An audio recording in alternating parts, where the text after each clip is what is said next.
Under the vast desert sky, a rancher found two giant Apache daughters crying in the sand, their shadows stretching taller than he'd ever seen. He fed them, comforted them, and gave them safety through the night. But at first light, the horizon filled with warriors, hundreds of them, encircling his barn in perfect formation. When the chief dismounted and walked toward the rancher, the entire valley braced for a decision that would echo for generations. The sky hung low and swollen, a vast canvas of bruised gray, trembling with the distant growl of thunder.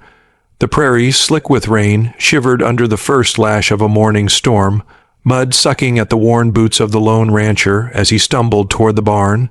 Lightning split the horizon, a silver scar illuminating the trembling bodies of trees, bending like bowed warriors beneath the wind. Rain pelted his shoulders, icy fingers of water tracing the lines of his weathered face, carrying whispers of dread across the open fields. From the edge of the swollen river, a desperate sound pierced the roar, a human cry, almost swallowed by the wild tumult. He froze, heart hammering against the cage of his ribs, and there they were, two figures impossibly tall, clinging to a broken tree limb half-submerged in the torrent. Tears streaked their faces, their hair plastered to their cheeks, voices thin and trembling above the savage murmur of the flood. Giants, he thought, two giant daughters of some wild fate, crying for mercy from a world bent on swallowing them whole. Without thinking, he dove into the mud, arms flailing, boots slipping in the mire, each step a battle against the current. The river's roar filled his ears, drowning reason, but the sight of their fear propelled him forward. Lightning flared again, illuminating the wide, desperate eyes of the sisters, eyes that mirrored the wild, untamed land, and reflected a raw plea he could not ignore. He reached the broken limb, grasped their cold, slick hands, and pulled with all the strength his muscles could muster, the river gnashing at his heels, trying to reclaim them as part of its own chaos. The first sister collapsed against his chest, shivering violently, and he wrapped his arms around both of them, feeling their tiny, unnatural weight, the unnatural presence of their towering forms against his own frailty. The river clawed at them still, water slapping their backs with furious insistence, but he fought, step by step, inch by inch, dragging them toward the uncertain safety of the barn. His boots sank in the mud. The wind tore at his coat. The sky cracked again with the electric taste of impending doom. Yet he moved with a singular purpose: rescue, survival, and a moral reckoning that had found him in the storm. As the barn rose into view, battered and leaning against the weather, he could hear the subtle sobs of the girls, mingling with the wind, mingling with the water. The door creaked under the weight of the gale as he pushed them inside, slamming it against the wrathful sky. Inside, the scent of damp hay and oil lamps welcomed them, a fragile sanctuary carved from the chaos outside. He let them go only when the river no longer grabbed at their ankles, when the barn walls muffled the storm to a distant, threatening heartbeat. They huddled together, trembling, their cries subdued but unbroken, and he sat across from them, mud streaked and soaked, chest heaving, eyes burning with the sight of their fear. Outside, the river roared as if the world itself resented his interference. But within these walls, he felt the fragile heartbeat of safety, thin but present. He did not speak, for words seemed inadequate. Instead, he let the storm dictate the rhythm, the lightning punctuating his silent oath. They would not die here, not if he could stand against the wild, against fate itself. The storm lingered like a vengeful spirit, night refusing to relinquish its grasp. Rain lashed against the barn, drumming a relentless cadence that pressed the sisters closer to each other, their bodies trembling, giant forms hunched in the haze-strewn corner. The rancher, soaked to the bone, surveyed their faces by the flickering oil lamp, noting the sharp angles, the fierce pride twisted with terror, and the silent plea for protection that no words could convey. He moved among them like a cautious shadow, fetching blankets, wrapping arms around shivering shoulders, his own muscles trembling from exhaustion and adrenaline. Every glance toward the window reminded him of the river, of the world outside that refused mercy. Lightning illuminated the contours of their faces, the raw human desperation framed against the violent ballet of wind and water. In the brief calm between storms, he caught himself thinking of all the times he had failed. Sisters lost to disease, neighbors swallowed by flood, a life marked by hesitation and regret. Each failure pressed against his chest like a stone, heavier with each thunderclap. Yet now he was given a chance to right the past, to act where hesitation could kill. Moral courage, he realized, was not a gift. It was forged in moments such as this, where the elements themselves conspired against life, and yet life demanded he rise above them. The first sister spoke in a trembling whisper, voice a fragile thread through the roar of the storm. "Why? Why do you help us?" Her eyes, luminous even in the dim light, searched his, seeking the answer to a question too vast for words. He simply shook his head, letting his actions answer. In this world, he thought, sometimes mercy is enough, even if it is quiet, even if it goes unnoticed. Hours passed like minutes, or perhaps it was minutes that stretched into hours. The storm held them in its relentless embrace. Outside, the river battered the earth, and the barn creaked under the fury, yet inside, a fragile trust began to form. The sisters, though giants in stature, seemed to shrink under the weight of their own fear, leaning into the steadiness of the rancher's presence. And he, in turn, felt the full weight of responsibility settle on his shoulders. These lives, strange and extraordinary, now tethered to him alone. As lightning struck far across the plains, illuminating the bending horizon, he swore silently to the storm, to the river, to the night itself. They would survive this.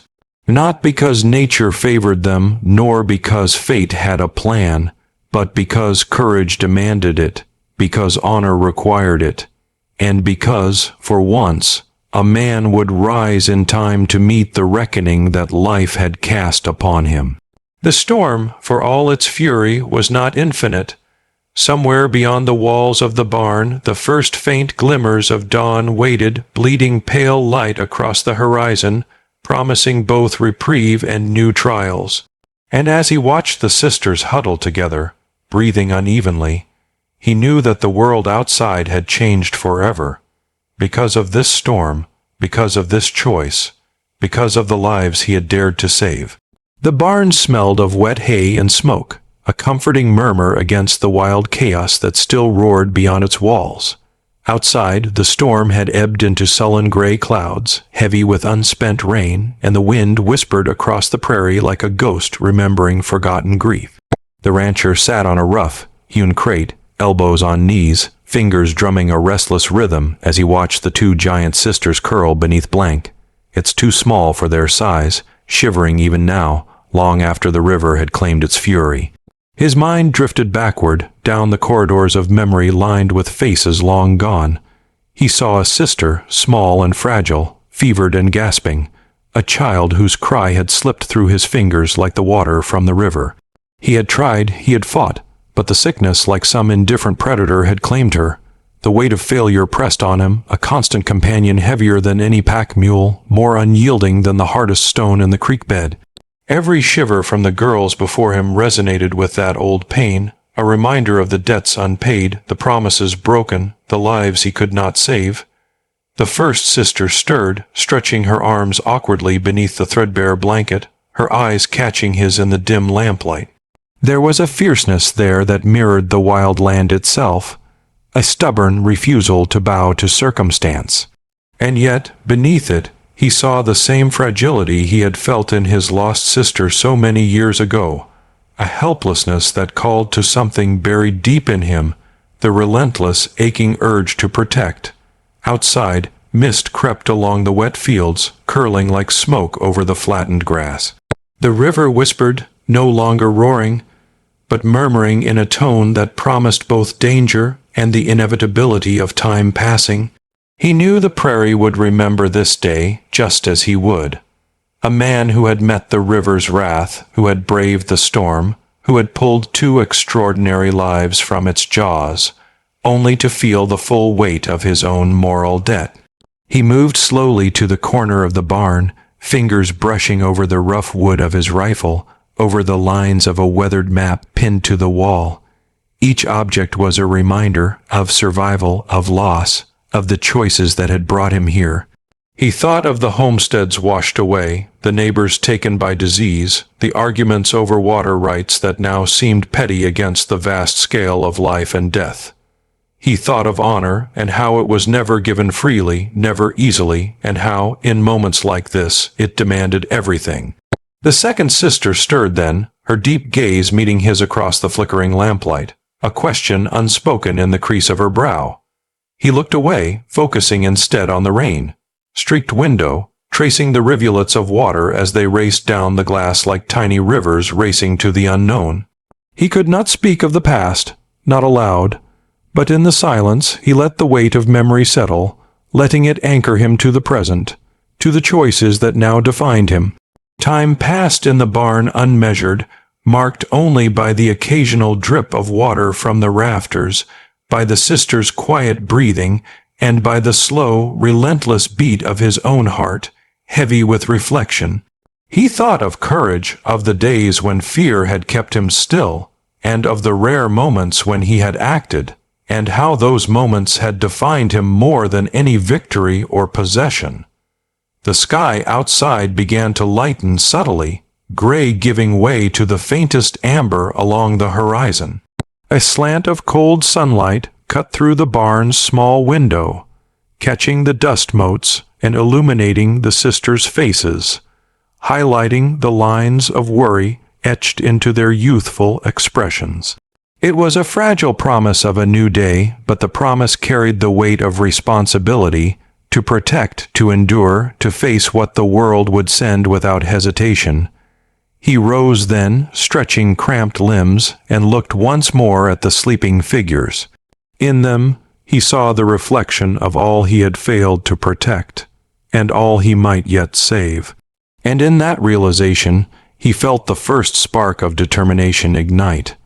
A determination tempered by regret, sharpened by loss, and steady in the knowledge that the choices ahead would test every fiber of his being. The morning air was cold, filled with the smell of wet earth and the faint tang of river water. The prairie seemed to hold its breath, quiet now, but the echoes of yesterday's storm lingered in every puddle, in every bent stalk of grass, in the low mist that hugged the horizon. The rancher moved among the girls, checking the fire he had lit in the barn's hearth, feeding it with kindling damp but willing to catch, a small triumph against the lingering chill. Memories continued their relentless march. He remembered nights spent on watch over a sick mother, over a wounded neighbor, over children who did not survive to see another dawn. He had carried guilt like a stone in his chest, and yet, in that accumulation of pain, he had learned the value of presence, of action, even when failure seemed inevitable. And now these two strangers, giants in form, yet children in fear, ested in his care, and he knew that the measure of a man was not how he survived storms, but how he stood in the eye of them, bearing the weight of those who could not defend themselves. The sisters stirred again, whispering softly to one another in a language thick with grief and pride. Their voices, though small, carried across the barn like fragile wind chimes, echoing the depth of fear and longing. He listened without interrupting, feeling the tension in their bodies, sensing the unspoken questions that demanded no answer but action.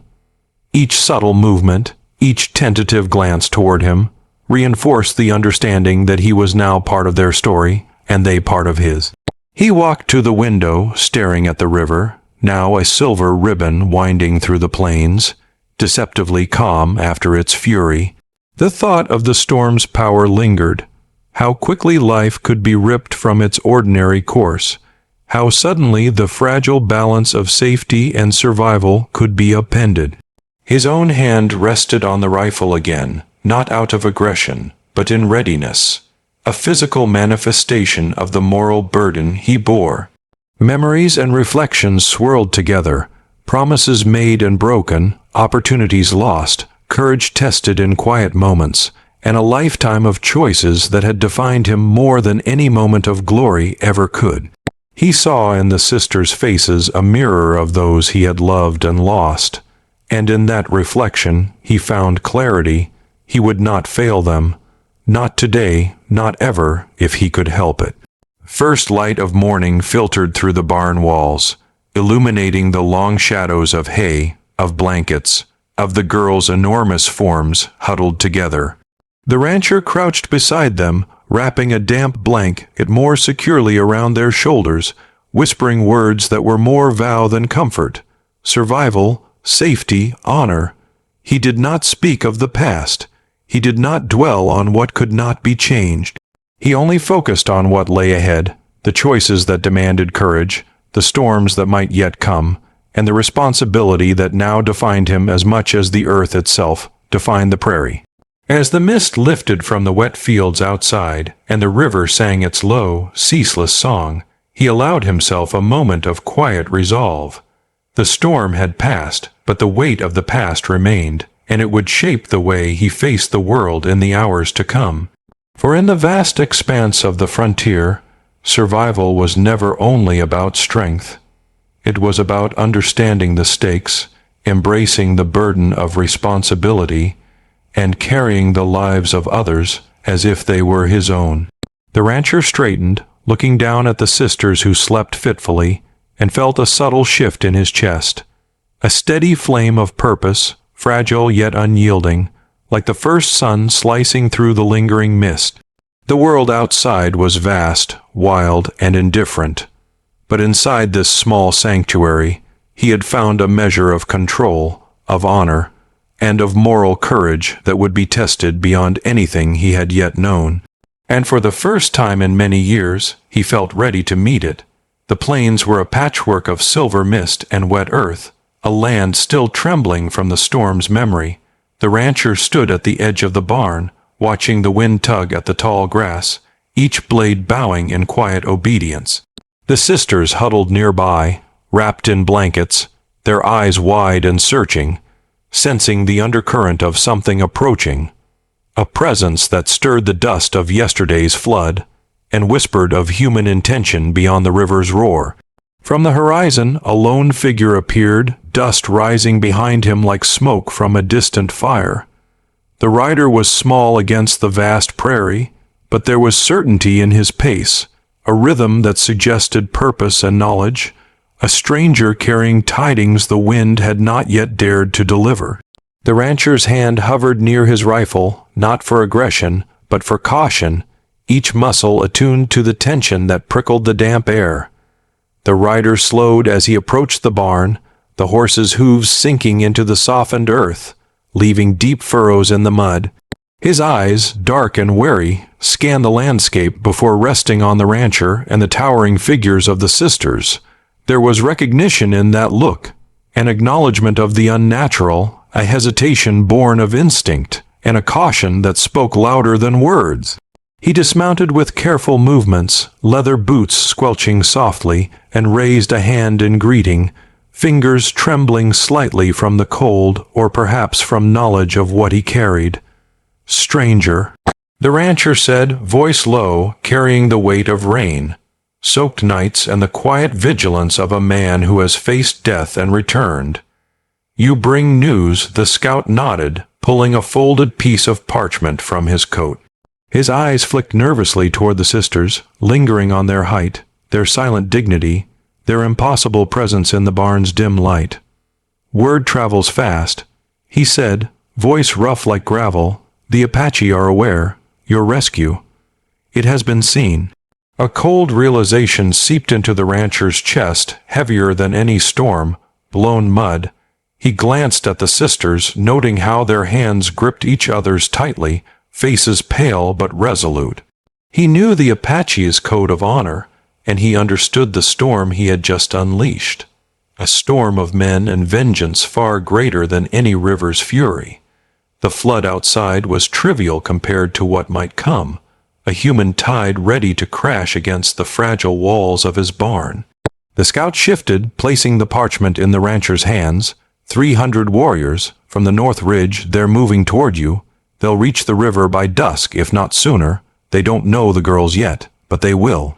The words settled over the barn like lead, and for a moment, the only sound was the rain dripping from the eaves, mingling with the sisters' quiet breathing. The rancher's mind raced, calculating the impossible odds, measuring the impossible reality. Yet he did not flinch. Courage, he had learned, was never in the absence of fear, but in standing firm despite it. He met the scout's eyes, and in that silent exchange a plan began to form. A plan born of necessity, desperation, and the stubborn insistence that honor must sometimes outweigh survival. The scout lingered, sensing the intensity in the rancher's gaze, and finally nodded. "You can't hide what's coming. You need to decide.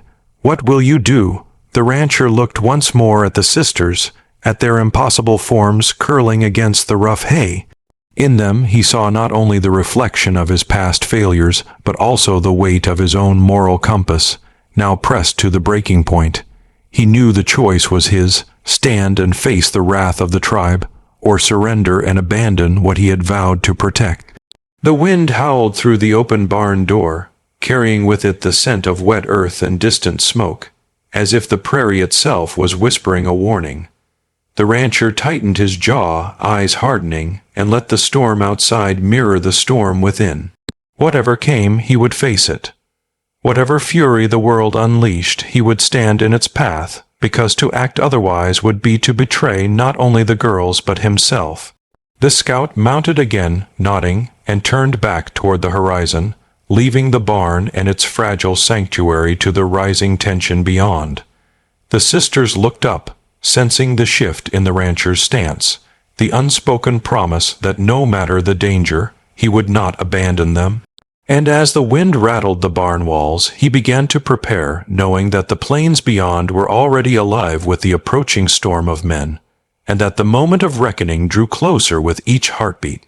The light was fading, amber and gray spilling across the horizon, shadows stretching long across the barn floor. The prairie, quiet now but for the occasional cry of a distant coyote, seemed to hold its breath, as if waiting for the inevitable clash that would test courage, honor, and the fragile bonds of trust forged in the storm.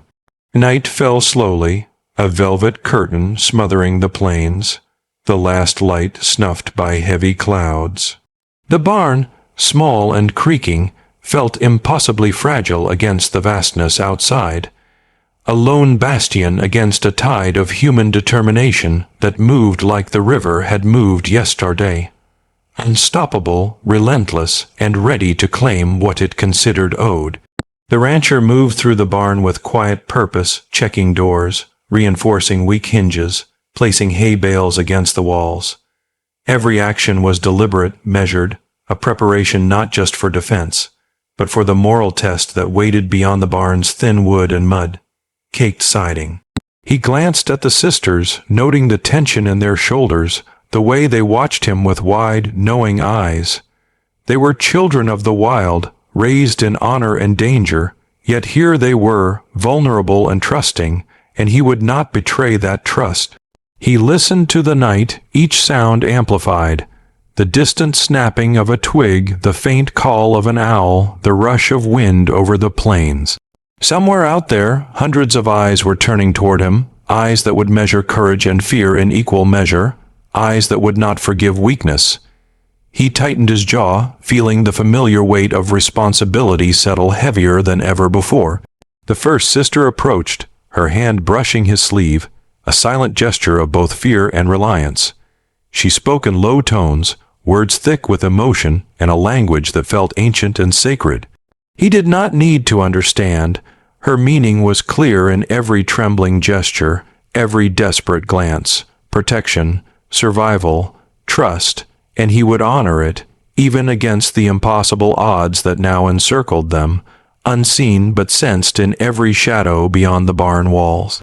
Hours crept forward, measured by the subtle changes in wind, the gradual shift in darkness, the quiet ticking of time that moved as if reluctant to reach its inevitable conclusion. The rancher sat with the sisters, speaking little, listening more, allowing their breathing to settle, their fear to soften, even for a fleeting moment. He thought of every choice that had brought him here, the river, the storm, the desperate act of rescue, and understood that the true test had only just begun. Outside, the plains were alive with the approaching threat, the first glimmers of torchlight flickering far beyond the riverbank. Shadows moved in formation, human shapes blending with the night, carrying purpose, carrying vengeance, carrying the weight of a code older than the prairie itself. And within the barn, the rancher tightened his grip on the rifle, not for aggression but as a symbol. He would face this, he would endure, and he would protect the innocent under his charge, no matter the cost. The sisters huddled closer, their towering forms almost surreal in the dim light, their trust absolute, their fear mirrored in the rancher's own steady heart. He whispered promises, not of words but of presence, of action, of courage that did not falter. And as the night deepened, filled with distant murmurs of an army yet unseen, he felt the first pangs of determination crystallize into steel, hard resolve. Whatever came, he would meet it with honor, and he would not fail them. Not now, not ever. Dawn, still hours away, seemed like a distant promise, a fragile sliver of hope beyond the dark horizon. But within the barn, a fire of readiness burned quietly, fueled by moral certainty, by the bonds forged in the storm, and by a man who had learned that courage was measured not by the absence of fear, but by the refusal to be broken by it. The plains waited, and so did the storm of men approaching. And in the small, creaking barn, filled with wet hay, oil lamps, and silent determination, the rancher prepared for what the world would send next. He would not flinch, he would not waver, and above all, he would honor the fragile trust of the two girls who had cried in the river's grip, who now relied on him to face a force far greater than any nature could conjure. The first light of morning seeped through the barn's cracks, painting the dust in slanted gold, a quiet contrast to the tumultuous night that had passed. Outside, the prairie stretched endless, glistening with rain, soaked grass, while the river murmured like a cautious witness to yesterday's chaos. The rancher stood in the middle of the barn, shoulders squared, eyes scanning every corner, every shadow. The storm had passed, but the true test had only just begun. He could hear the soft breathing of the sisters, huddled together in the far corner, their massive forms pressed close beneath blankets that barely contained them. They were still frightened, still raw from the river's grasp, yet their trust in him had become a fragile light, flickering but steady. And in that light he saw the measure of the choice before him, to protect, to fight, or to surrender to the inevitability of the approaching tribe. The decision weighed on him like wet earth on a wagon wheel. To hide them and feed them would be to invite confrontation, perhaps bloodshed. To surrender would save his life, but at what cost? The girl's safety was non-negotiable in the silent ledger of his conscience, and yet the calculus of survival whispered caution. His fingers drummed along the wooden beams, tracing knots and imperfections, as if seeking guidance from the barn itself. He moved swiftly then, acting with deliberate resolve. Hay bales were shifted to fortify weak spots in the walls. Heavy beams were wedged against doors. A pile of firewood was arranged strategically near the hearth to allow both warmth and defense. Every motion was purposeful, a silent vow that this barn, humble and mud-streaked, would become a sanctuary against the storm of men that crested the horizon. The sisters watched in silence, curiosity and trust mingling in their immense eyes.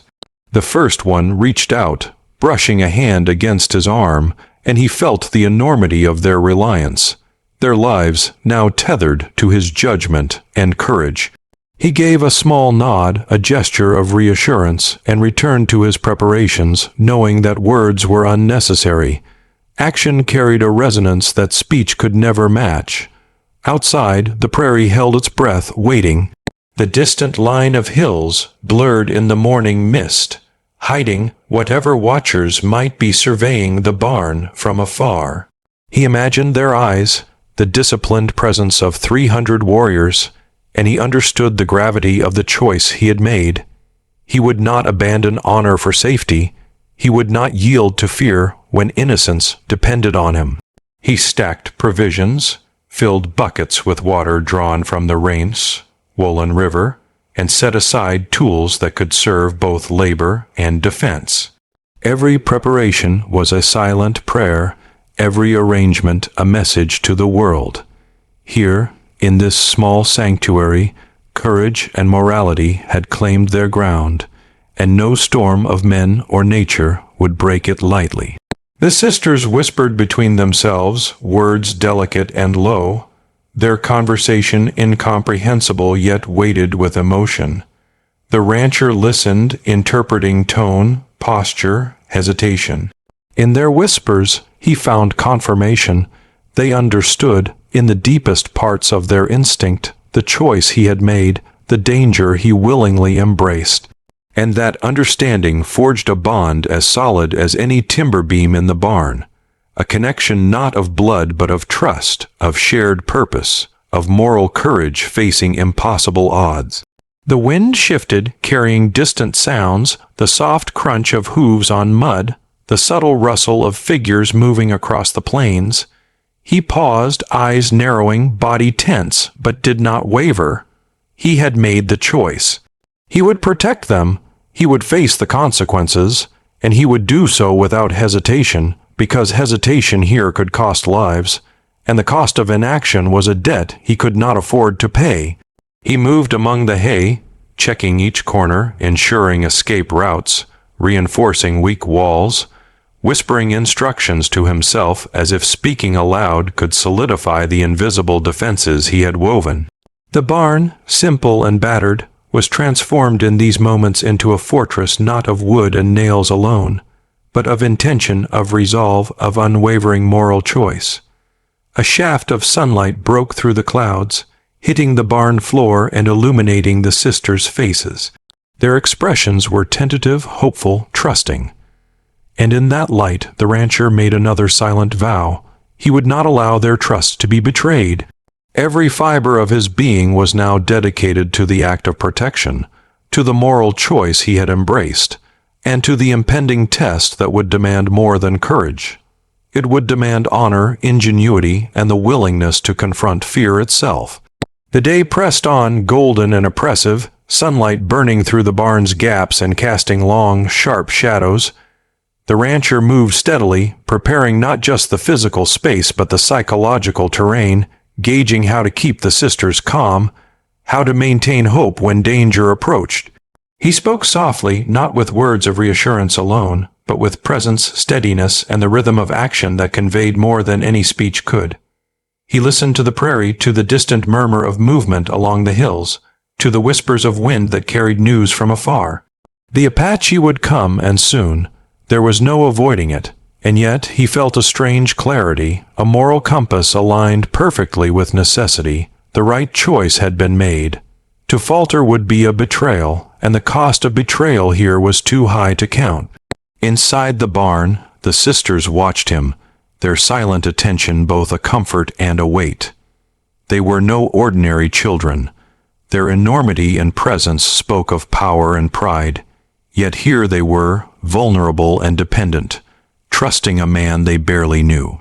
That trust was sacred, and the rancher's hands, rough and scarred, moved with the tenderness of one who understood the magnitude of responsibility. He adjusted blankets, brought water, checked the weapons he had set aside, and measured the defenses again. Every detail mattered. He thought of the past, of failures and regrets, but did not linger. This was a day for action, for choice, for the embodiment of courage in the face of imminent threat. Each moment, each movement, reinforced the decision he had made. He would not cower. He would not retreat, and he would ensure that those who relied on him would be safe, whatever the cost.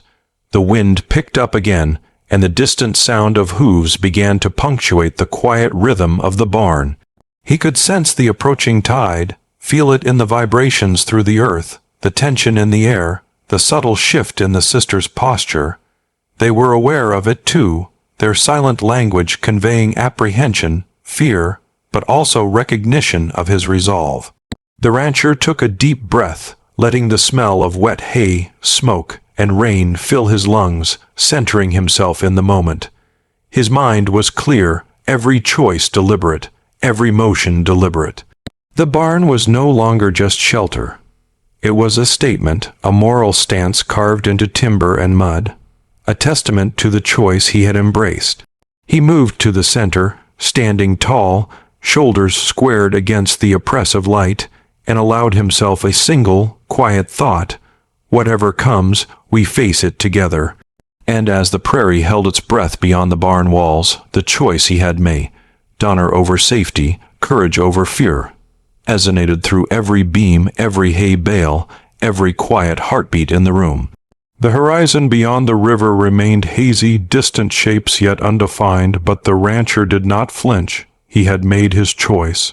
And when the storm of men arrived, when the test of courage and morality came to call, he would be ready to face it, carrying with him the lives, trust, and fragile hope of the two giant sisters who now rested in the safety of his moral resolve. The barn settled into an uneasy silence, broken only by the occasional drip of water from the rafters and the low creak of timber adjusting to the day's heat. Outside, the plains were a restless sea of dust and light, a harsh sun forcing every shadow to retreat to the edges.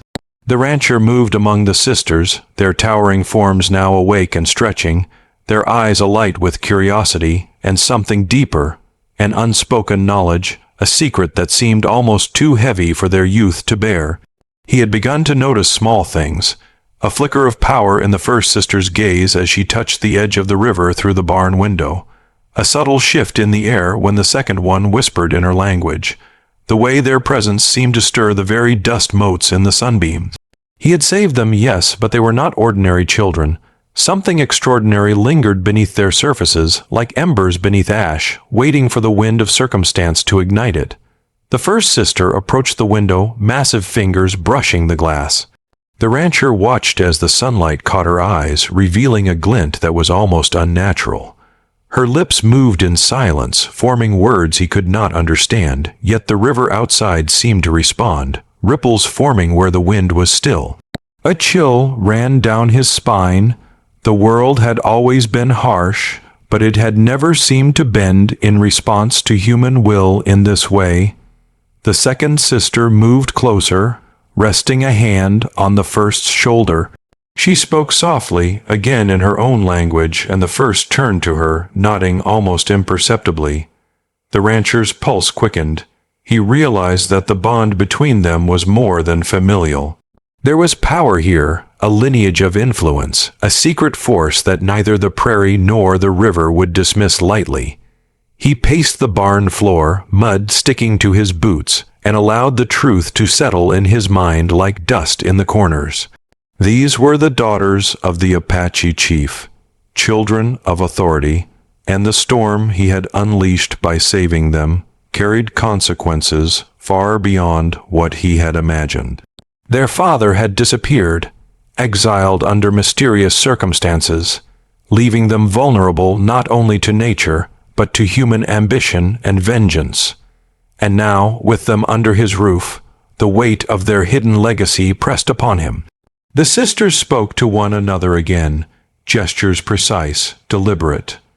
The rancher noticed subtle movements, the way their hands hovered over objects, as if sensing potential or danger, as if the barn itself were alive in response to their presence.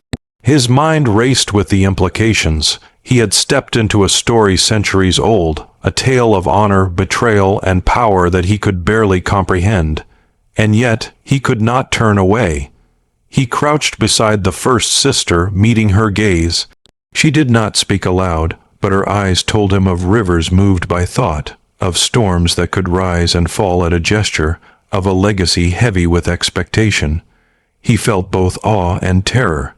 Here was a world he had never known, a responsibility he had never trained for, yet it was his to bear. His hands, rough and scarred, itched with the need to act, to protect, to ensure that no harm came to them. Not from the world, not from men, not from the currents of fate that seemed to bend unnaturally in their presence. The second sister came forward, placing a massive hand on his shoulder. Her eyes were steady, assessing, almost challenging. He realized then that she, too, carried power. Not in visible force, but in presence, in knowledge, in the silent command that came with bloodline and destiny. And as the barn's shadows deepened with the heat of the afternoon, he understood the magnitude of what he had saved.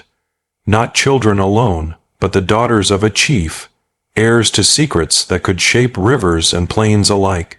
A sudden gust of wind rattled the barn door, sending dust swirling through the air, motes catching the sun in golden arcs.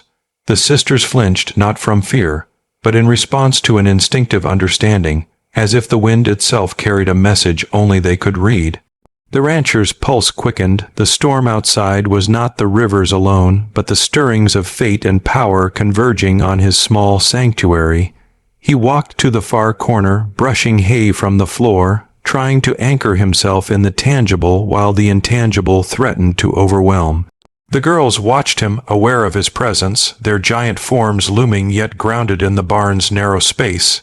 He could sense the unspoken question: could he protect them from the world they were born into, a world that demanded obedience, loyalty, and often blood? The first sister's gaze returned to the river, and for a fleeting moment, the water surged as if answering her silent call. The rancher stepped closer, hand on the window frame, and felt the vibration in the boards beneath his fingers. A force both natural and unnatural pulsed through the barn, and he knew that the secrets of these girls were alive and waiting for the storm of men who would soon arrive. The day wore on, sunlight fading to a harsh amber, and the rancher realized that he was no longer simply a protector. He was a witness, a participant, and perhaps the only one capable of ensuring that these extraordinary lives survived long enough to claim their own destiny. The moral weight of the choice he had made deepened, intertwined now with the revelation of what he guarded. Not just innocence, but power, lineage, and the delicate balance between survival and destiny. He stood tall, brushing dust from his coat, feeling the barn itself settle around him like a cocoon. The sisters watched, giant forms poised between trust and wariness, their secret legacy quietly asserting itself in subtle gestures, in movements that shifted the air. And in that moment, the rancher understood fully. The storm was not only outside the barn, nor merely approaching on the horizon.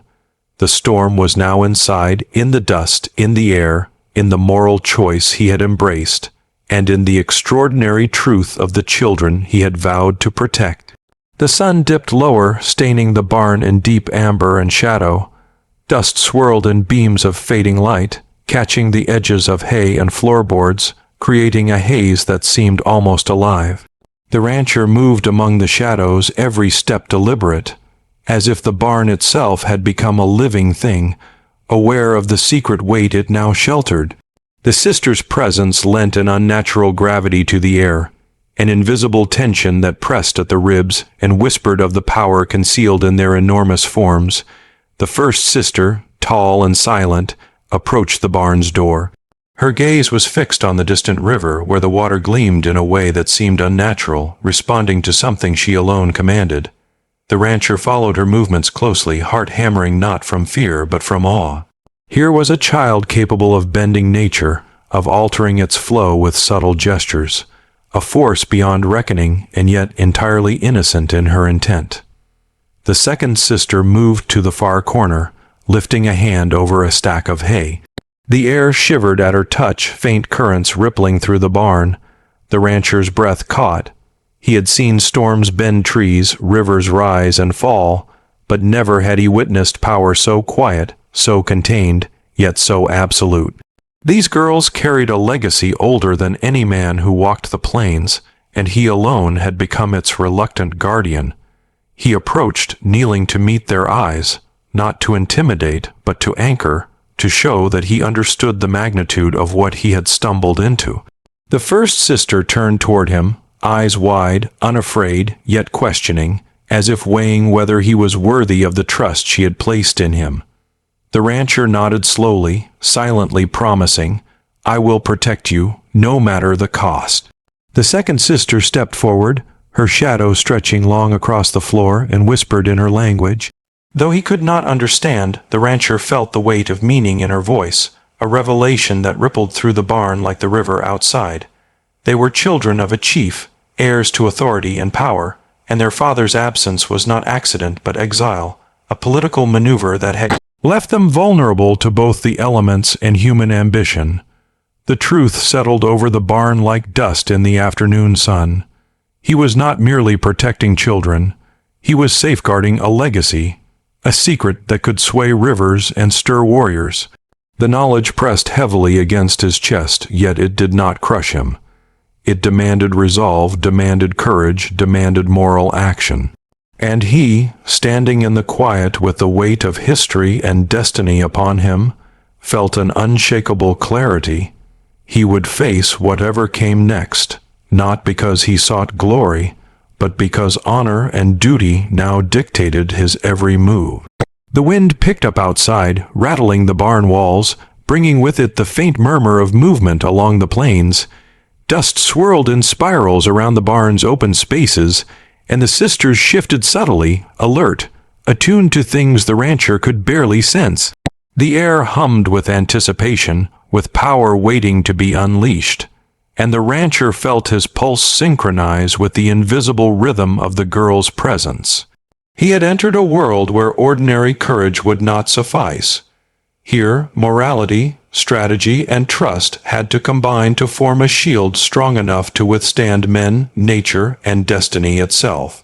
As the day waned, the sisters moved closer, towering over him, yet silent in a way that commanded respect. The first touched his arm, a gesture both intimate and formal, as if acknowledging that he was now part of their story, not merely an outsider, but a necessary participant in the unfolding drama. The second sister's gaze lingered on the horizon, sharp and calculating, aware of the approaching forces yet patient, waiting, measuring. The rancher knew then that the barn, humble though it was, had become the crucible in which courage would be tested and secrets revealed. He moved to the center, surveying every corner, noting weaknesses, envisioning contingencies. He felt the weight of destiny pressing down on him, yet in that weight was purpose, a moral certainty that had been forged in storms, floods, and desperate choices. The first sister looked out the window again, and the river seemed to respond, gentle waves forming as if acknowledging her silent command. The rancher's chest tightened. He understood now that the storm outside, the approaching warriors, the inevitability of confrontation, was only part of the challenge. The true test lay in navigating the hidden forces, the unspoken powers, and the legacy these girls carried, ensuring they survived long enough to inherit what was theirs by blood and right. Shadows lengthened across the barn floor. The dust, suspended in the fading light, glittered like fragments of a secret world. The rancher stood between the sisters and the horizon beyond, resolute, silent, prepared. He had learned the girl's secret, and with it, the full scope of responsibility pressed upon him. But he did not falter. Whatever storm approached, he would meet it, not with panic, not with hesitation, but with the steadfast courage that had carried him this far. And as the last rays of sunlight faded, leaving the barn in a soft, trembling half-light, the rancher felt the invisible pulse of power in the air, the secret legacy of the sisters, alive and watchful, mingling with his own resolve. He was no longer just a man who had saved children from a flood. He was a guardian of something far greater, a protector of secrets, a witness to forces both human and extraordinary, standing ready to face the storm that would soon descend upon them all. Thunder rumbled low across the plains, a distant drumbeat that carried warning and inevitability. The sky had darkened into a canvas of bruised purples and steely grays. The sun swallowed behind thick clouds, and the prairie seemed to shiver beneath the weight of something approaching, something inexorable. The rancher stood at the barn door, mud, caked boots firm against the soaked earth, eyes tracing the horizon where hills blurred into the gathering storm. The river, once a gentle current responding to the girl's secret power, now churned with a menacing rhythm, mirroring the tension in the air. He could feel it in his bones, the pulse of the plains, the scent of rain, soaked dust, the anticipation of men who would soon march across this land with vengeance and honor in equal measure. 300 warriors. Names and faces unknown, yet their presence felt inevitable, like a tide destined to crash. Inside the barn, the sisters moved with quiet precision. Their towering forms seemed to anchor the space, each gesture deliberate, eyes flicking to the horizon, to the doors, to the rancher. The first sister's fingers hovered near the window, sensing the river's subtle swells, the air's electric tension. The second shifted hay bales, tested the sound of creaking boards, the resonance of every surface. They were aware of his strategies, aware of the approaching storm, aware of the moral debt that now bound them together. The rancher checked his weapons one last time, rifle clean, knife sharpened, traps prepared along the perimeter. Every motion was calm, almost meditative, a stark contrast to the rising anxiety outside. He had faced storms before, floods and fire and wind, but never a human tempest of this scale, and yet he did not hesitate. Courage, he knew, was not absence of fear. It was the act of standing firm when every instinct screamed to flee. He looked at the sisters, their immense faces solemn, and nodded. No words were needed.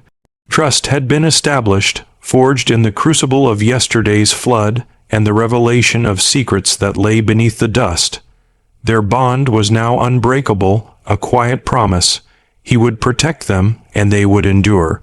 Outside, the first signs of movement appeared, tiny glimmers of torchlight on the distant hills, the faint crunch of hooves on dry earth, the whisper of figures moving in disciplined formation.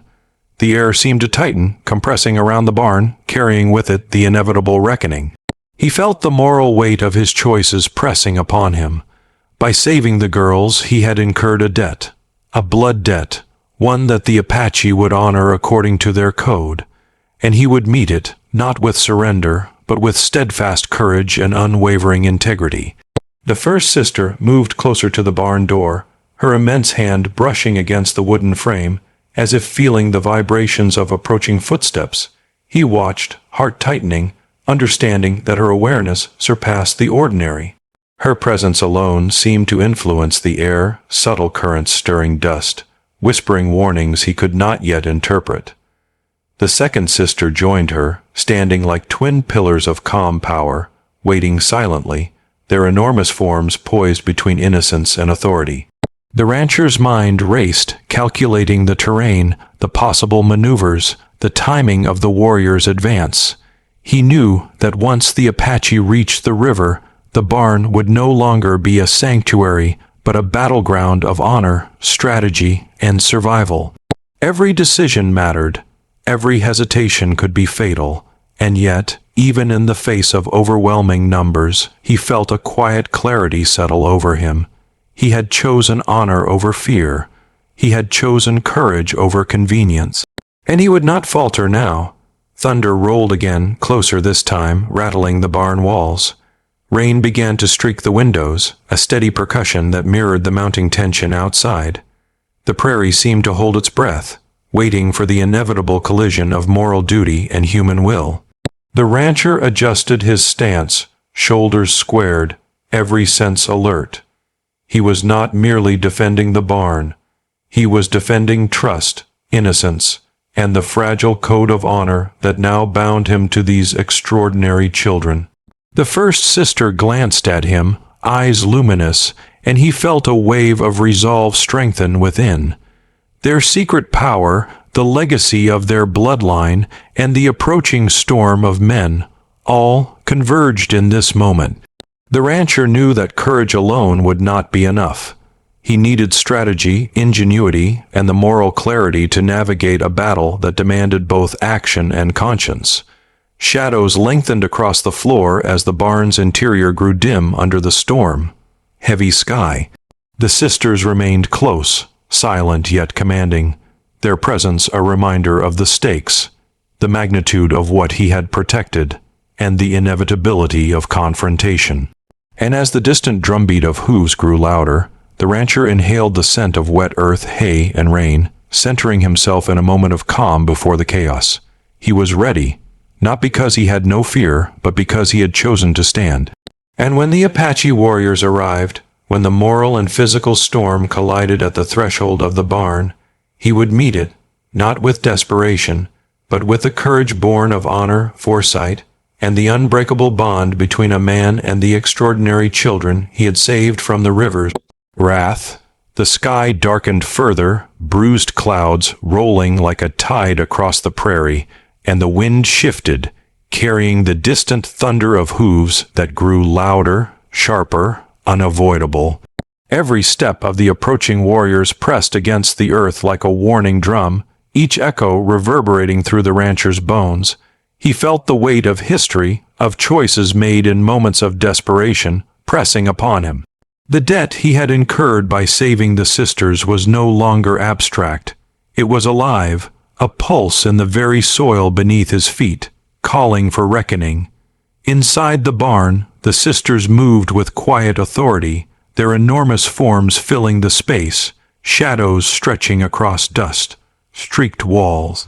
The first sister's gaze lingered on the river, now a dark ribbon twisting through the landscape, sensing currents invisible to the human eye. Her fingers twitched subtly, as if urging the water to bend and twist in protection or warning. The rancher watched, heart pounding, aware that he stood at the nexus of power, both human and elemental. The second sister shifted closer, moving among the stacked hay and supplies, checking, testing, understanding the rhythm of the barn as if she had been born to it. Every gesture, measured and deliberate, seemed to synchronize with the rancher's own preparation, an unspoken choreography of survival. He realized then that this confrontation was no ordinary fight. It was a collision of worlds, honor versus vengeance, human strategy versus hidden legacy, courage versus inevitability. Outside, the first line of warriors became visible against the horizon, torches flickering in the dying light. 300 strong, disciplined, and resolute, their presence a tangible weight pressing down upon the prairie. The rancher felt a tightening in his chest, a surge of adrenaline, but he did not flinch. The choices he had made, the preparations, the trust of the girls, these were his armor. His mind raced through every scenario, every possible maneuver, knowing that one misstep could cost lives. Thunder rumbled again, closer now, mingling with the growing roar of the river. Lightning arced across the sky, illuminating the barn, the sisters, and the distant line of warriors in stark, white flashes. For a heartbeat, time seemed suspended, the prairie frozen in anticipation, the storm above echoing the storm to come on the ground. The rancher exhaled slowly, centering himself, feeling the pulse of the girl's presence beside him. Reminder of what he fought for, a tether to honor and duty. A sudden gust rattled the barn doors, lifting dust and loose hay into dancing spirals. The sisters flinched only slightly, their awareness surpassing fear, tempered by instinct. The rancher moved to brace the doors, fingers gripping the wooden frame, muscles taut. The first warriors crested the small rise of the hill, their formation precise, disciplined, a living embodiment of the debt he now faced. He could sense their intentions, the weight of tradition and honor that guided them, and he knew negotiation was impossible without demonstrating courage and strategic wisdom. He turned briefly to the sisters, silently communicating, "Stay calm, stay ready." Their immense heads nodded almost imperceptibly, acknowledging not just his command, but his role as protector. Then he faced the horizon, the looming confrontation, and felt the surge of moral clarity that had carried him this far. Fear existed, yes, but it was no longer the governor of action. Honor, responsibility, and trust now led the charge. The first warriors reached the edge of the river, and the air seemed tense, heavy with anticipation. Hooves splashed in the shallow current, sending spray into the air, and the distant thunder of more approaching men merged with the river's roar. Every second stretched into eternity. The rancher adjusted his stance, eyes sweeping the barn for weak points, noting escape routes, calculating leverage. He understood that the coming storm was not just physical. It was moral, a test of courage, judgment, and the fragile balance between vengeance and justice. The sisters moved subtly in unison, shifting hay and supplies, their massive forms creating space, signaling readiness. The first sister's fingers brushed the window again, feeling currents invisible, sensing the approaching warriors as surely as the rancher felt the vibrations beneath the floorboards. The second sister's gaze swept the barn interior, noting every shadow, every potential threat, her silent assessment a mirror of the rancher's own preparation. Lightning struck the distant hills, illuminating the mass of warriors in a fleeting white blaze. The river reflected the light, dark and restless, carrying both warning and prophecy. The rancher's chest tightened. This was the moment the moral debt would demand reckoning. He stood firm, shoulders squared, gaze locked on the horizon, aware that courage alone would not suffice. Strategy, honor, and trust would be his shield. And then, as the first warriors reached the prairie below the barn, the rancher stepped forward, his voice low but steady, carrying over the wind and rain, a statement of presence, a declaration that he would not yield, that he would protect the innocent, and that the storm of vengeance would meet him. The immovable weight of honor and moral clarity. The prairie seemed to hold its breath, the river whispered, the barn's timber groaned in anticipation. The stage was set. The storm had arrived, and with it, the trial of courage, the reckoning of debt, and the ultimate test of the rancher's resolve. Night had swallowed the prairie whole, draping the world in deep indigo, pierced only by lightning that split the sky in jagged, fleeting brilliance. The wind howled through the barn's slats, carrying the sharp scent of wet earth and distant sweat, a reminder that the warriors were close, 300 strong, their presence a living drumbeat pressing against the horizon. The rancher stood at the threshold, boots sinking into mud, rifle ready, eyes scanning the shadows where the first line of warriors had crested the hills. Inside, the sisters shifted, immense forms moving with silent grace, eyes flicking toward the door, toward the river, toward the dark plains beyond. The first sister's gaze traced the lightning across the sky, sensing currents in the river that mirrored the tension in the air. The second sister adjusted the hay bales, subtly reinforcing the interior, creating vantage points, making space for both defense and negotiation.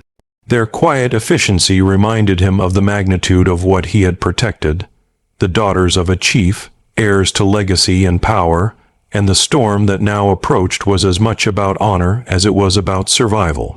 The first warriors reached the prairie below, torches flickering in the wind, their silhouettes massive against the dim horizon. Every step they took was deliberate, a rhythm of discipline and inevitability. The rancher could feel the charge of their anticipation, the moral code that demanded reckoning, and yet he did not flinch. The flood, the secrets, the debt owed, all had led to this threshold, and he understood that courage would be measured not in retreat, but in the stand he now claimed. A flash of lightning illuminated the first warrior's face, young, determined, eyes unwavering. Honor radiated from them, a silent assertion of duty and bloodline. The rancher inhaled deeply, grounding himself, drawing strength from the barn's walls, the sister's silent presence, and the moral clarity that had carried him through floods and secrets alike. He stepped forward slightly, making himself visible, a solitary figure poised against the darkness, a beacon of steadfast courage. The first sister placed a hand lightly on his shoulder, an anchor and a reminder that the storm was not theirs alone. Her fingers trembled only slightly, a pulse of anticipation that mirrored his own, yet her calm eyes reflected a depth of understanding that transcended fear.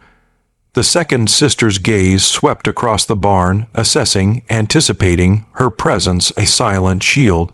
Together, they formed a triad of resolve, a fortress of flesh and will against the approaching tide. The warriors paused, sensing both the presence and the determination of the man who had dared to protect the daughters of a chief. The prairie itself seemed to hush, holding its breath as the first voices rose, low, measured, carrying the weight of authority and demand. The rancher's response was deliberate, a steady voice that did not waver. He would not surrender the innocent, he would not bow to vengeance, and he would honor the moral bond he had forged with these children. Rain began to streak the barn windows, drumming a rhythm against the timber that echoed the pulse of hearts, both human and elemental. The river's surface shimmered, responding to the subtle influence of the first sister's focus, rippling in patterns that seemed almost communicative, as if the world itself was aware of the confrontation unfolding. Lightning flashed again, illuminating the lines of warriors and the silent, towering forms of the sisters. Negotiation began without words. The rancher's stance, the steady weight of his presence, the calm authority of the sisters, they spoke volumes. The warriors, bound by code and blood, could sense the strength of moral resolve. The first sister's eyes met those of the lead warrior, a silent understanding passing between them, respect, recognition of courage, acknowledgement of honor. Time stretched in the tension of the storm. Each flash of lightning revealed the raw faces of warriors and children alike, the raw determination of a man who had chosen courage over fear. Thunder rolled in response, deep and resonant, and the barn seemed to pulse with the heartbeat of the moral trial. Every second carried weight. Every movement, glance, and breath was a negotiation of honor, a test of character that no words could fully capture. The rancher stepped forward slightly, offering neither threat nor surrender, only unwavering presence. The first warrior shifted, then nodded subtly, a recognition of courage met with courage, of honor acknowledged across the chasm of potential bloodshed. The storm, both literal and moral, raged around them, but inside the barn, a fragile equilibrium had begun to form, a tension poised on the edge between conflict and resolution. Lightning struck once more, illuminating the vast, looming forms of the sisters. Their presence was now undeniable, a silent force of lineage, of hidden power, of destiny that demanded respect. The rancher understood then that he was not merely protecting children or facing warriors. He was standing at the intersection of fate and choice, honor and survival, courage and moral duty. And in that moment, amidst rain, thunder, and the gathering storm of men, he felt the first glimmer of hope, that the storm could be met with integrity, that the debt could be reconciled without bloodshed, that courage, when rooted in honor, could bend the arc of destiny itself. The first warriors lingered on the threshold, eyes locked on the barn, on the towering sisters, on the man who had dared to stand unwavering. The rancher remained still, breathing steady, heart resolute, the moral gravity of the moment grounding him. Outside, the rain fell harder, the river surged, the prairie whispered. And inside, in the barn, the reckoning had begun, not with swords or bullets, but with courage, trust, and the unyielding force of honor. The storm outside intensified, a symphony of wind, rain, and thunder that rattled the barn's timbers and tossed the prairie into restless waves. Lightning carved jagged scars across the sky, illuminating the vast forms of the sisters as they stood unwavering beside the rancher. Their presence was monumental, a living declaration that the barn was no mere shelter. It was a fortress of trust, courage, and moral conviction. The first line of warriors moved closer, their boots sinking into mud, hooves creating soft drumbeats that echoed the pulse of the approaching moral trial. The rancher's rifle was ready, but he did not raise it. This was not yet a battle of force. It was a battle of presence, of integrity, of the silent, invisible weight of honor pressing against vengeance. The lead warrior stepped forward, torchlight flickering across his stern face, eyes locked on the man who had defied expectation and saved the chief's daughters. The rancher's voice rose, calm and unwavering, carrying over the roar of rain and wind. He spoke not with words of submission nor threats, but with a declaration of principle. These children are under my protection. They are innocent. Harm them, and you challenge not just me, but the code of honor that binds us all. The rain seemed to pause mid-fall, the thunder softened, and for a heartbeat the world held its breath. The first sister moved slightly, her immense hand hovering over the barn's doorway. A ripple of energy, subtle yet unmistakable, coursed through the air. The river outside responded, waves swelling and bending as if acknowledging her silent command. The warriors hesitated, sensing that the stakes were larger than a man, larger than a barn, larger than vengeance itself. There was power here, ancient, quiet, unyielding, and it demanded respect. The second sister stepped forward, massive shadow stretching across the floorboards, eyes locking with the lead warrior. She did not speak, yet her presence conveyed a message clearer than words. Honor will not bend, innocence will not be broken, and courage will be met with recognition. The warriors exchanged glances, understanding that force alone could not claim what was rightfully defended. Lightning struck again, illuminating the vastness of the barn, the dust swirling in the golden, white light, and the rancher felt the weight of centuries pressing down in that moment. Every instinct, every moral fiber was tested. He could see the question in the warrior's eyes. Would he yield, or would he meet the storm of numbers with the storm of integrity? He held his ground, shoulders squared, gaze steady, the silence between them now louder than any gunshot or blade. The river surged once more, responding to the subtle gestures of the first sister. Mud and water churned along the banks, a living testament to the girl's hidden legacy. The lead warrior hesitated, sensing that the children were no ordinary heirs. They carried the weight of bloodline, of power, and of destiny. And in that hesitation, the barn became more than a structure. It became the embodiment of moral resolve, a crucible where courage and honor would determine the outcome. Rain fell harder, drumming on the roof in a relentless cadence, yet the barn's interior remained a pocket of calm intensity. The rancher's eyes swept the horizon again, noting the disciplined lines of approaching warriors, but he did not waver.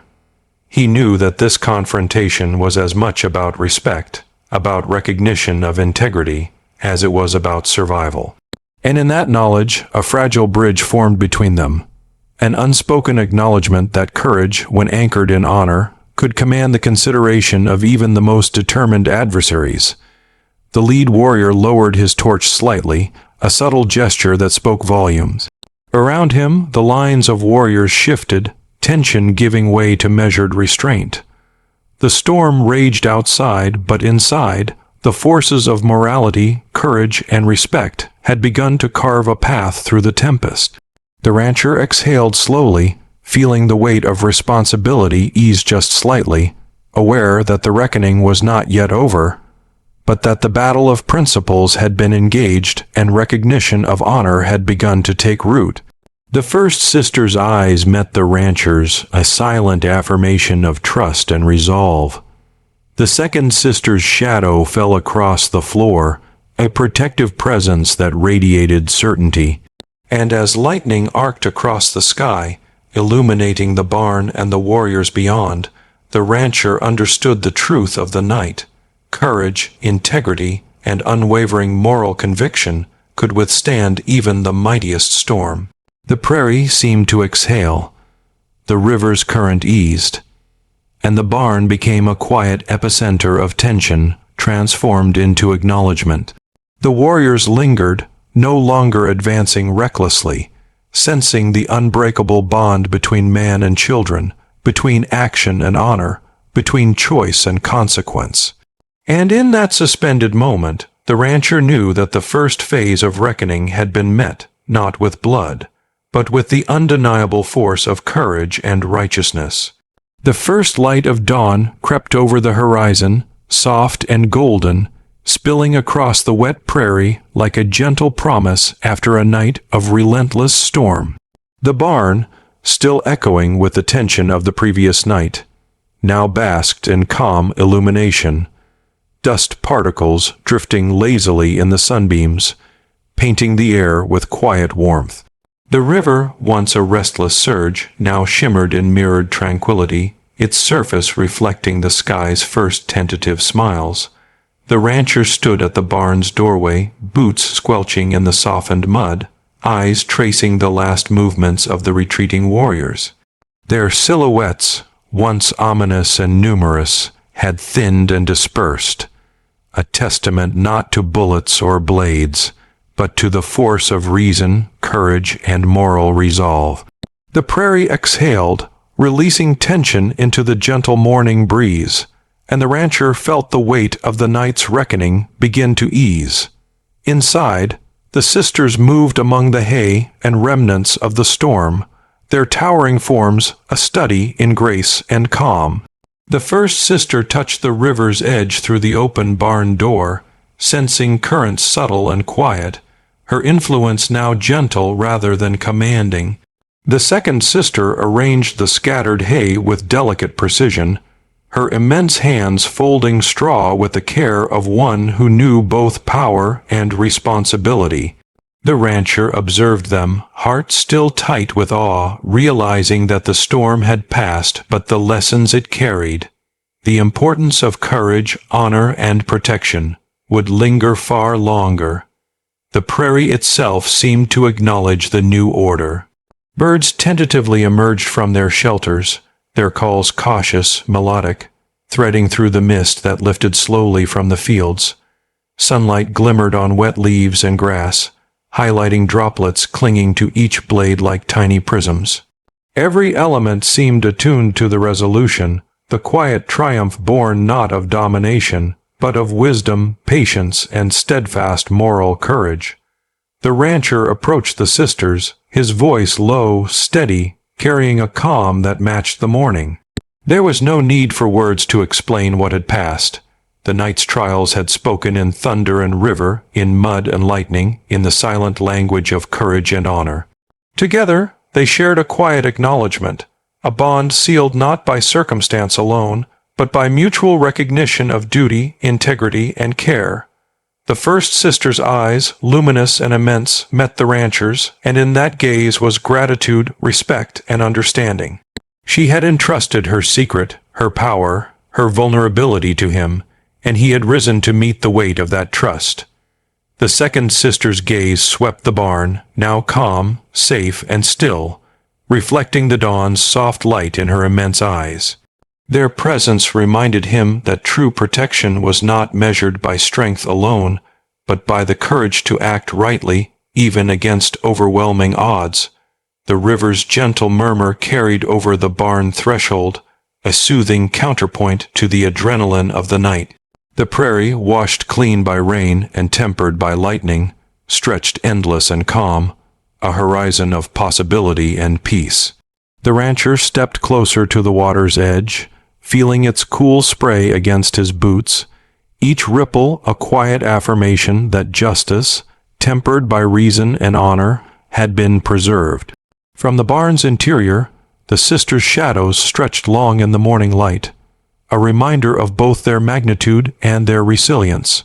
They had survived the flood, the storm, the reckoning of warriors, and now, in this soft golden hour, their presence was a testament to the power of integrity, courage, and moral clarity. The rancher felt the enormity of his role, the depth of responsibility he had assumed, and yet, for the first time since the flood, a quiet relief settled over him. He looked once more across the prairie, seeing signs of life returning. The cautious movement of animals, the soft rustle of leaves, the gentle curl of mist rising from the river. The storm had passed, The warriors had acknowledged honor, and the barn now stood as a beacon of moral victory. No blood had been shed, no innocence lost. Only the quiet triumph of courage and the unyielding assertion of justice resonated across the golden plains. The first sister stepped forward, her hand brushing the rancher's arm, not in command, but in solidarity. The second followed, her immense presence radiating calm power. Together, they stood beside him, a living reminder that justice had dawned not through violence, but through reason, courage, and the unwavering defense of what was right.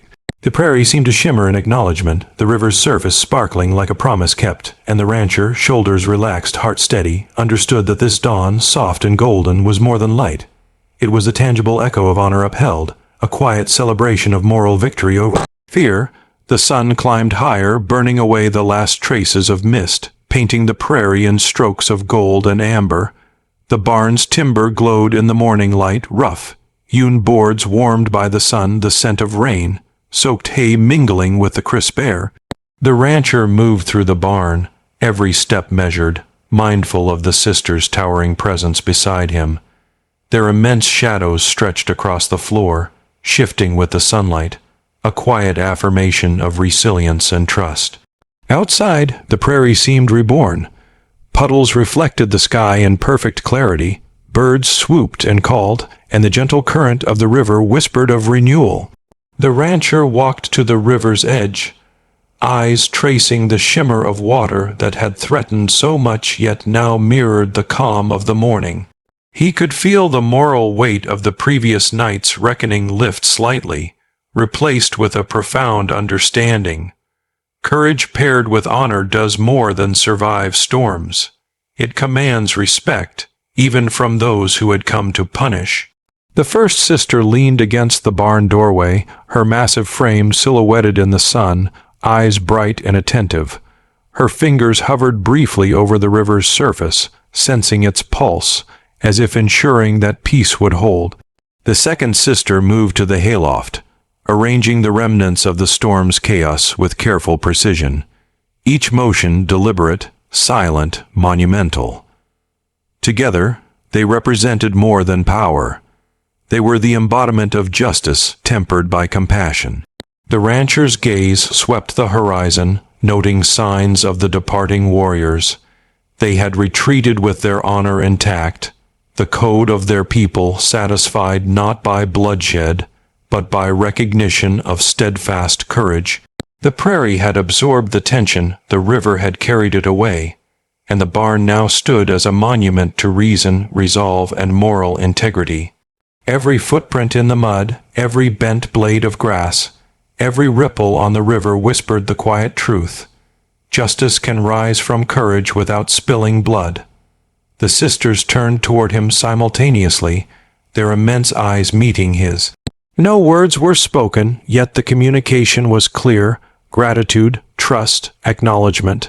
The rancher felt the enormity of the bond they had forged, a connection born in desperation, tempered by danger, and solidified in moral clarity. The flood, the storm, the warriors, the barn, all had been stages for a trial of character, and now, in the quiet dawn, the victory was moral, profound, and enduring. He stepped back from the river, boots leaving soft impressions in the wet earth, and moved through the barn once more. The light caught the girl's features, illuminating the mixture of innocence, strength, and latent power that had made them targets and yet, paradoxically, symbols of hope. Their presence was a reminder that protecting the vulnerable was not merely an act of courage. It was an affirmation of the very principles that bind human hearts across generations. The prairie stretched endless and calm. The river glinted like a silver ribbon winding through green fields, and the wind carried whispers of the night's trials, now distant, now fading. The rancher took a deep breath, inhaling the scent of earth, hay, and water, grounding himself in the moral clarity that had guided every step of this ordeal. Justice had dawned, not with triumphalism, but with humility, with respect, and with the quiet satisfaction of having stood unwavering in the face of overwhelming odds. The first sister reached out, her immense hand brushing his arm once more, a simple gesture of recognition and connection. The second sister's shadow fell alongside them, monumental, serene, unyielding. Together, they formed a tableau of survival, courage, and moral victory, proof that honor, when held firmly, could bend even the mightiest storms to its will. As the sun climbed fully over the horizon, casting long golden beams across the barn and prairie, the rancher knew the trials were not fully behind him. Yet the dawn of justice had arrived, tangible, undeniable, and eternal in its quiet, resolute beauty. In that soft morning light, he felt a deep sense of peace, the culmination of nights spent in tension now transformed into a triumph not of force, but of unwavering moral courage. The barn doors creaked in the gentle breeze, the river murmured in steady rhythm, and the prairie stretched infinite and calm. The rancher, standing with the sisters at his side, understood that true justice had been enacted, not through fire or blood, but through honor, courage, and the quiet power of doing what was right when the world demanded otherwise. The prairie had settled into an almost sacred quiet, the echoes of thunder and the roar of the river replaced by the soft murmur of wind through tall grass and the distant song of birds reclaiming their morning. The barn stood strong, timber darkened from rain, its interior still tinged with the scent of mud, hay, and the lingering tension of the night before. The rancher moved through it slowly, each step deliberate, boots pressing into the softened earth, feeling the weight of both responsibility and relief. The sisters were calm, their immense forms moving gracefully through the space. The first sister's eyes lingered on the river, now a gentle silver ribbon reflecting the dawn. She traced the water's current with her fingers, sensing its rhythm, ensuring that the balance of nature and human intention remained intact. The second sister rearranged hay bales, methodical, purposeful, a silent reminder that order could follow chaos, that peace could follow reckoning. Together, they embodied resilience, gratitude, and trust. The rancher paused at the barn doorway, inhaling the crisp, earthy air. Every element of the prairie seemed to mirror the inner calm that had begun to settle in his chest. The floodwaters had receded, the warriors had departed, and the moral debt had been addressed, not with blood, but with courage, honor, and unyielding resolve. In that moment, he understood the true depth of redemption. It was not merely survival, but the restoration of trust, the affirmation of justice, and the acknowledgement of courage both given and received. Across the fields, small signs of life returned. Birds hopped along muddy banks, insects began their morning chorus, and the sun reflected off dew-laden grass. The rancher walked toward the river, the sisters following, their immense shadows stretching long in the soft light. Their silent companionship carried more weight than words ever could, a bond forged in adversity, tempered by trust, and cemented by the quiet affirmation of shared survival. He knelt briefly by the river, tracing a finger along its gentle current. The water no longer roared, it whispered, carrying memories of the storm and flood, but now offering the promise of peace. The sisters stood beside him, their towering forms calm, eyes bright with understanding. No words were necessary. The moral clarity of the night's trials resonated in every ripple of the river, every glimmer of sunlight on the wet grass, every gentle rustle of the prairie wind. The rancher's mind drifted to the lessons etched into the night. Courage is not the absence of fear, but the decision to act despite it. Honor is not claimed through dominance, but through steadfast integrity. Redemption is not won through blood or vengeance, but through the restoration of trust and protection of the innocent. He looked at the sisters, realizing that in saving them, he had been saved from a darker path himself, the path of regret, hesitation, and inaction. The first sister placed a hand lightly on his arm, a gesture of recognition and silent gratitude. The second sister's gaze swept the horizon, expansive and vigilant, as if sensing the future and ensuring that peace would endure. Together, they stood with him, not as children in need, but as partners in a quiet, monumental triumph of morality and resilience. The prairie around them exhaled, shadows retreating, sun climbing higher, warming earth and bone alike. Life returned in small, almost imperceptible ways. The soft chirp of a distant bird, the gentle lap of the river against its banks, the whispering of wind through the grass. Each sound was a note in the symphony of redemption, a reminder that the storms of night yield to the clarity of morning, and that honor and courage, once exercised, ripple far beyond the immediate moment. The rancher rose, standing tall beside the sisters, feeling the gravity of what had passed and the quiet relief of what had been preserved. The barn behind them, the river at their feet, and the endless prairie before them were all markers of a trial met with moral fortitude. He understood that redemption was not a singular event, but a living, breathing process, and that the bonds forged in adversity were stronger than any fear or threat.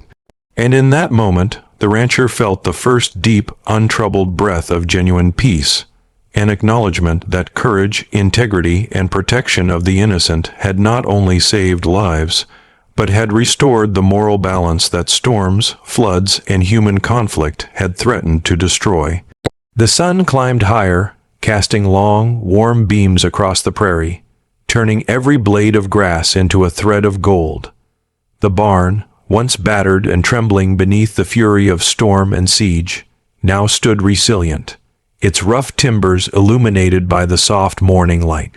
The air smelled of wet earth, hay, and river spray, a testament to the ordeal survived and the balance restored. The sisters moved beside the rancher, their enormous forms graceful in the quiet aftermath.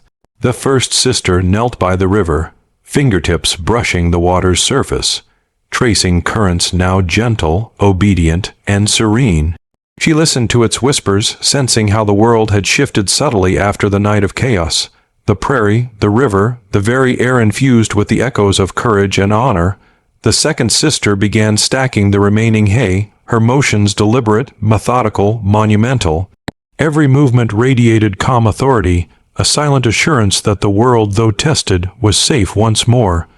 The rancher followed their actions, chest heavy with reflection and lightened by relief. The night's trials, the flood, the storm, the warriors, and the moral reckoning, all had passed, leaving in their wake a deeper understanding of courage, honor, and redemption. He gazed at the vast horizon, endless prairie stretching into distant hills, and felt the quiet strength of life asserting itself once more. Birds returned, hopping across muddy banks, their calls tentative, melodic. Insects buzzed through the warmed air. The river's gentle lap formed a steady heartbeat across the landscape. He approached the sisters, their immense eyes meeting his with gratitude and recognition. There were no words needed. None could capture the depth of trust and connection forged in the crucible of flood and confrontation. He had protected them, they had endured, and in the process, he had reclaimed a part of himself long threatened by doubt, regret, and the shadows of inaction. The first sister's hand brushed his arm, a silent gesture of acknowledgement and bond. The second sister's gaze swept the barn, the prairie, and the river, ensuring that the calm was lasting, that their sanctuary remained intact. Together, they formed a triad of resilience, trust, and moral triumph, a living testament to what courage and honor could achieve when wielded with conviction. The river shimmered, reflecting the golden sunlight, its surface now a mirror of peace rather than chaos. The prairie, washed clean by rain and tempered by the storm, radiated serenity.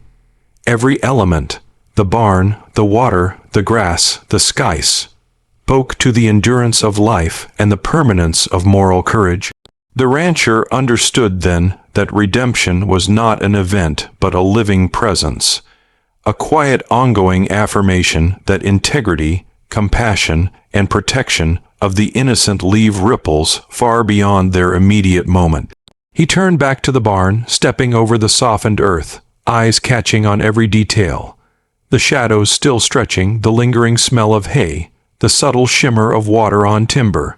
Every scar, every bent board, every wet footprint was a memory of trials endured and justice upheld without bloodshed. It was a reminder that courage, exercised with honor, can tame even the wildest of storms, can reconcile adversaries, and can transform fear into respect.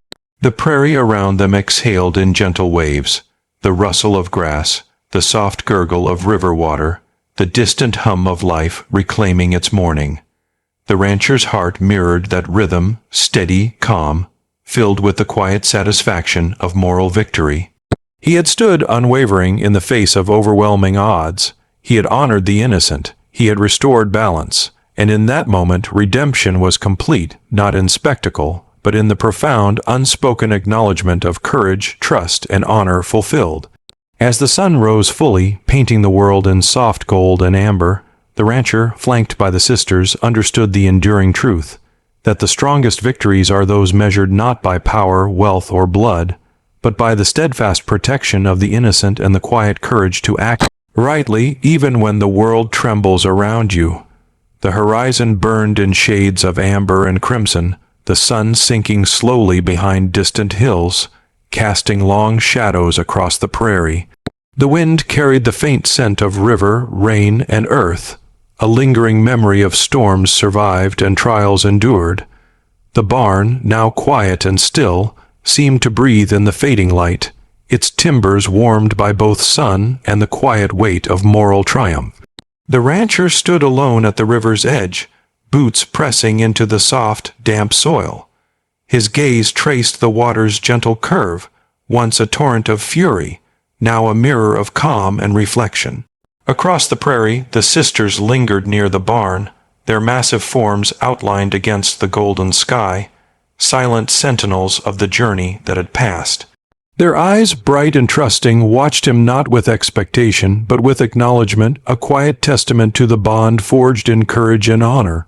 Memories of the flood, the storm, the approaching warriors, and the night of reckoning swept through his mind like the wind through tall grass, swift, unstoppable, and yet tempered by the clarity of moral resolve.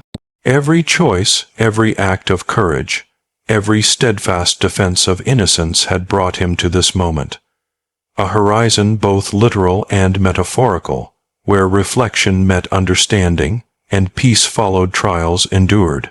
He breathed deeply, inhaling the crisp air of the prairie, feeling the pulse of life in the river, the grass, the sky, and in the quiet strength of the sisters nearby.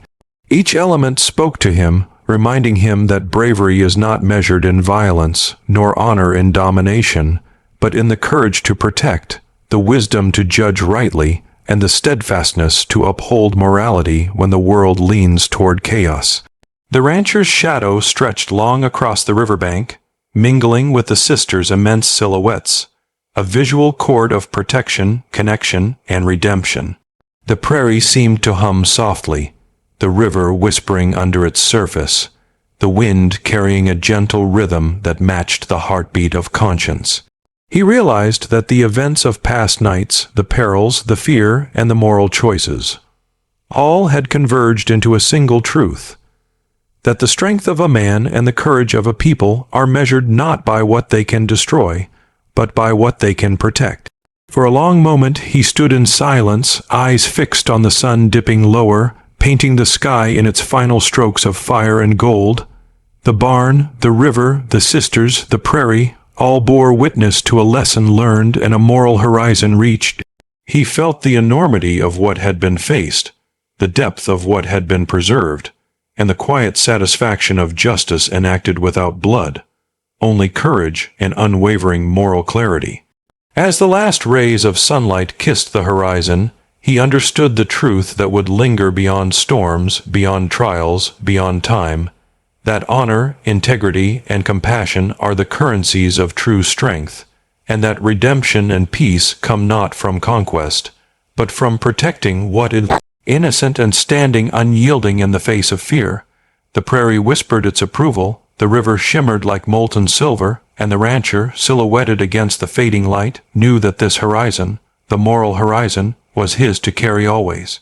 The world could rage, storms could return, and challenges could rise, but in that infinite expanse of wind, water, and golden light, the certainty remained: courage guided by honor endures beyond fear, beyond blood, beyond even the storms of life itself.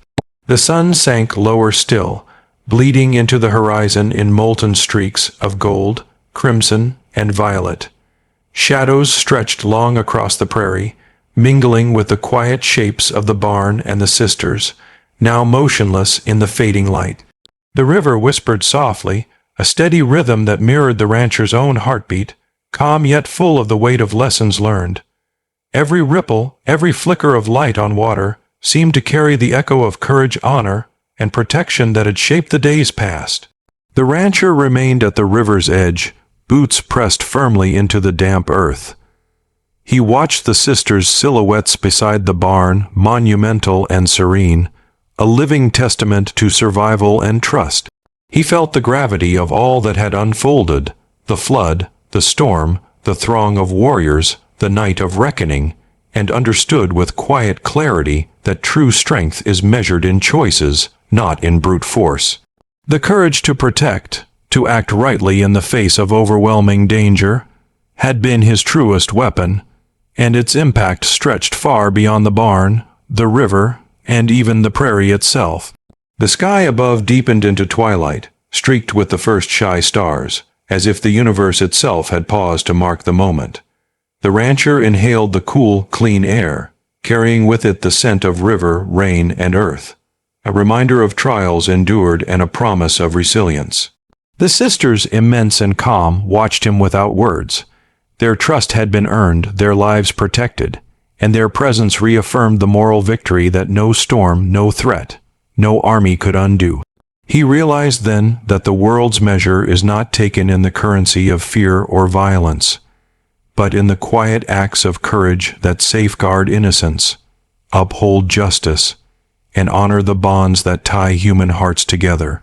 The prairie seemed to acknowledge the truth, swaying gently in the twilight breeze, the river glinting silver beneath the first emerging stars, and the barn standing steadfast, a monument to moral clarity and the enduring power of compassion.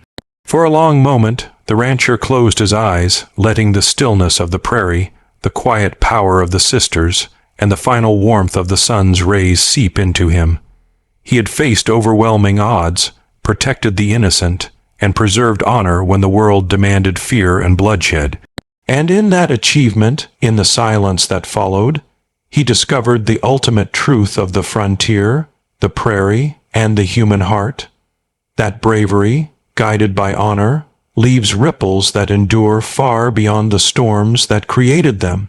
The sisters stepped closer, their immense presence a protective embrace, and the rancher understood that the bonds forged in adversity, tempered by trust, and sealed by courage would outlast any storm, any challenge, any passing threat. The prairie held them, the river reflected them, and the sky above stretched infinite, a timeless witness to moral resolve and the enduring triumph of justice enacted through compassion. And as the last of the sun's golden light vanished behind distant hills, leaving the prairie bathed in twilight, the rancher, standing between the sisters, knew that some truths are eternal, that honor is measured in action, that courage is measured in protection, and that true justice is not vengeance. It is compassion enacted when the world least expects it. The wind carried across the empty prairie, soft and approving, and the river sang its quiet hymn. In that fleeting, perfect moment, the rancher felt the weight of all he had endured lift gently from his shoulders, leaving only clarity, peace, and the unwavering knowledge that in a world of storms, the moral horizon, illuminated by courage, honor, and compassion, would always endure. Some debts are paid not with blood, but with the courage to stand for what is right, even when the world trembles and the horizon burns with uncertainty.